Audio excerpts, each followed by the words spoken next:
punches. That's a 60% connect percentage. Molina threw 85 punches, nearly twice as many as Lazcano. Interesting fight for the scorers. One judge from New York, one from Indiana, one from Texas.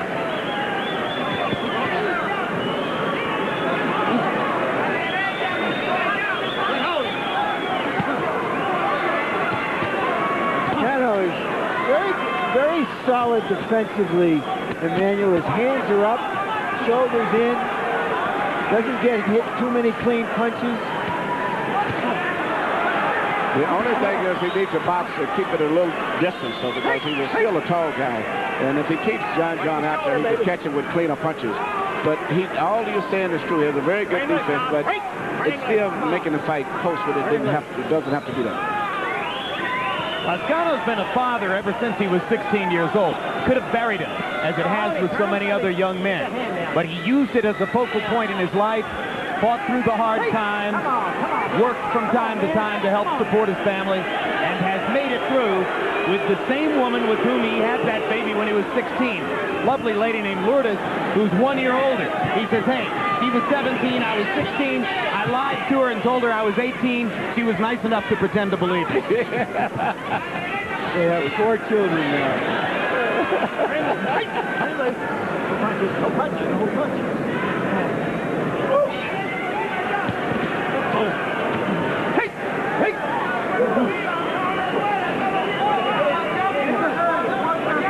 Now there's blood in the ring. There's blood from somebody's brow. Jerry McKenzie points to his head as if to say it was a headbutt. Yeah. And it's coming, it could be in a bad place for Lazcano, inside his left eye. McKenzie taking a look at the cut and now calls timeout so that a doctor can take a look. And McKenzie's already indicated to us that this was the product of a butt. Now, Harold, what's the ruling here if this is stopped by an accidental butt? Beyond the 4th round. If the fight gets stopped, they score the 6th round, and we go to the scorecard. If they won't let it go. But if this cut causes the fight to be stopped, it goes to the scorecards. Because, we've gone beyond 4, and it was an accidental butt. Sometimes it just causes the cut fighter to fight with more urgency, and he does a better job of going about his business. We'll see if Lazcano reacts that way.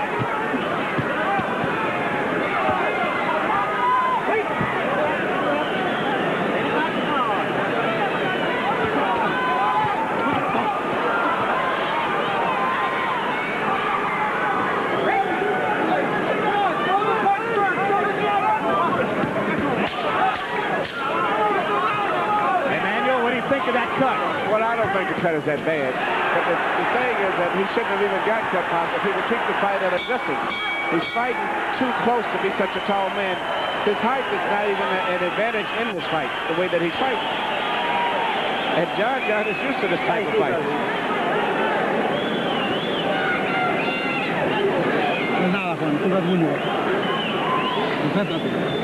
The cut is an area that doesn't bleed too much anymore. So you don't have too many blood vessels right in the area between the eyes. There was a butt. Yeah. Both fighters have landed 108 punches to this point in the fight. What? I'm going to see you a little bit busier out there, okay, son? All right? Don't get caught in the ropes and let this guy dictate the action, okay? All right, son? Heads clashing in the night. Both fighters coming in. That was it. We see John Molina coming up. Boom. To the taller man, cracking him over his nose. Oh, that hurts. Go back, John, go back.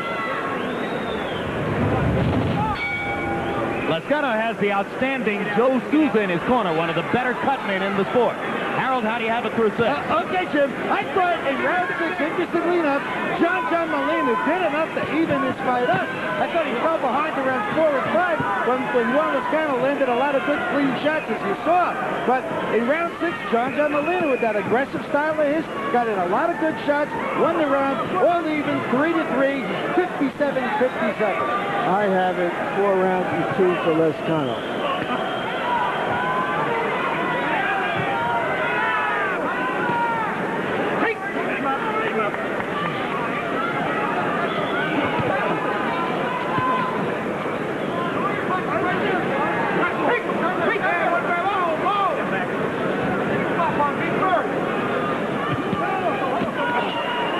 combination by Lazcano. And another good 1-2 with the right and the left. And Molina comes back with a big right hand of his own.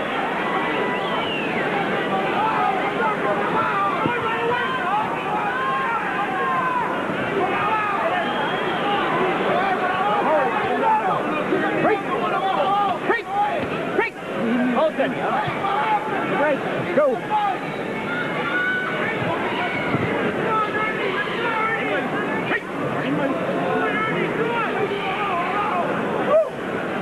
Watching the 135-pound John Molina fighting with an advertisement for Ortiz Tire Center on the side of his trunk. Reminds you that one of the great lightweights, Carlos Ortiz, was from Puerto Rico. Yeah, I forgot about that. No, he was from New York. He was Puerto Rican. Oh, he's from New York? Not from Puerto Rico originally? I'm not 100% sure, but he's one of my favorite fighters ever. One of the greatest lightweight champions ever. Yeah. Tremendously strong lightweight. Yeah. Systematic, great fundamental fighter, the true professional. And did a lot of his defenses in the other guys' countries. Big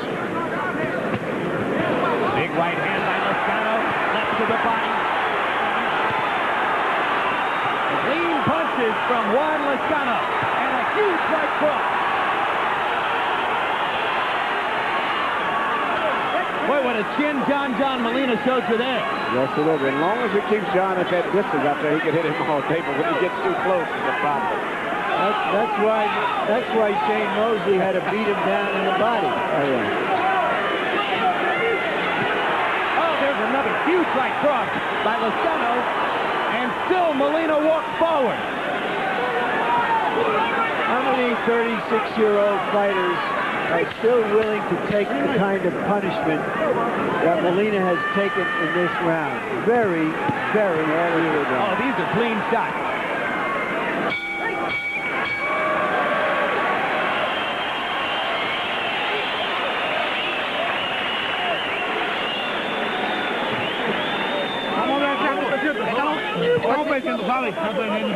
We're losing now. We're losing this fight.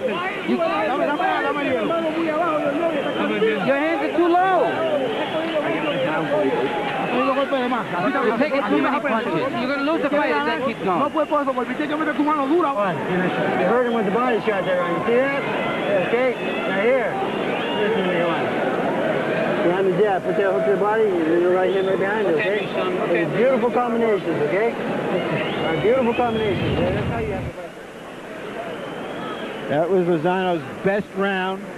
You have to wonder now, is the great veteran winding down against a hungry young fighter, well-schooled fighter who has been able to handle him? Lazcano comes out and sticks his jab in Molina's face from distance, goes back to working him at arm's length. And you heard Emmanuel Stewart say in the last round, if Lazcano stays at range, he can fire at will. Yeah, you know, fighting with a guy like this, particularly with a bald head, a butt is very painful. It's really like a solid bone crashing into your head. And this is why he keeps him at that distance out there so easy to fight. Incidentally, what a job Joe Souza has done on the cut. Oh, yeah, Joe's one of the best in the business. Molina nodding, almost nodding in approval of Lazcano, saying, "You're really doing it, kid, but I'm not done yet." He's a true professional fighter. You know, most small fighters don't have long careers anyway using it. For him to be fighting this effectively at 36 against top young fighters is really quite an attribute to him. Quit holding in there. Hey!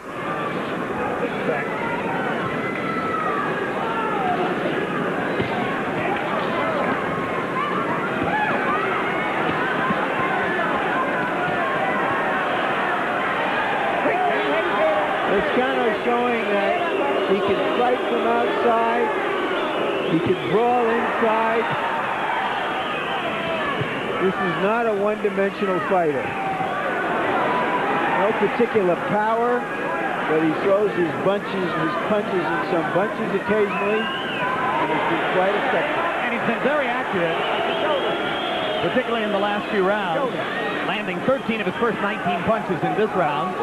He just came very close, incidentally, to pushing John Molina through the ropes into Larry Merchant's lap. And I would have hugged him. Would have been a Cinco de Mayo present for you. Because he's one of my favorite fighters.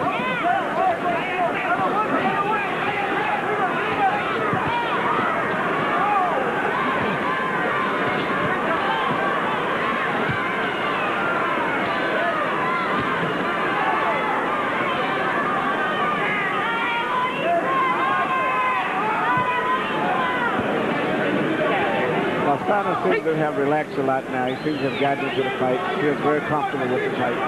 But I think he's going to win this fight, but it's not the type of a fight that he should